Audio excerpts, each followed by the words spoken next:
5 silent killers of success na baka ginagawa mo ngayon. Tigilan na natin ang pagpapaka-plastic. Hindi mo mararating ang pangarap mo kung ganyan pa rin ang ugali mo. Hindi mo kasalanan kung ipinanganak kang mahirap, pero kasalanan mo na kung bakit hanggang ngayon stagnant ka pa rin dahil sa 5 habit na to. Una, kung nababayaran lang ang excuses, milyonaryo ka na.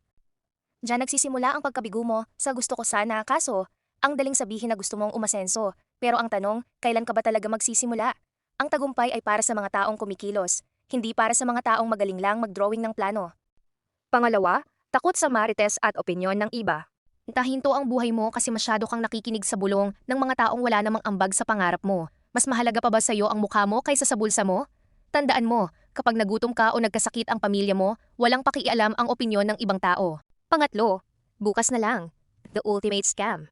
Diyan ka magaling sa pagpapabukas ng mga bagay na pwede namang gawin ngayon. Kaya huwag kang magtaka kung bakit stagnant ka pa rin habang ang iba ay malayo na ang narating. Walang taong umasenso na ang puhunan ay mamaya na. Kung hindi mo to gagawin ngayon, kailan pa? Kapag huli na ang lahat. Pang-apat, nakikipagsiksikan sa maling circle. Huwag kang umasang aasenso ka kung ang mga kasama mo gabi-gabi ay puro inom, chismis, sugal at reklamo sa gobyerno. Kung pumaligid ka sa 4 na walang pangarap, ikaw ang magiging pang-5. Mamili ka ng kakaibiganin kung ayaw mong mahila sa putikan.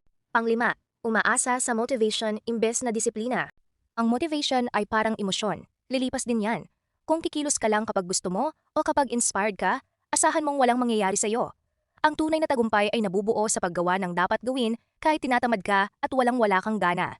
Handa ka na bang patayin ang mga habit na to? Anong unang bagay ang babaguhin mo ngayong araw? I-comment mo sa ibaba para panindigan mo.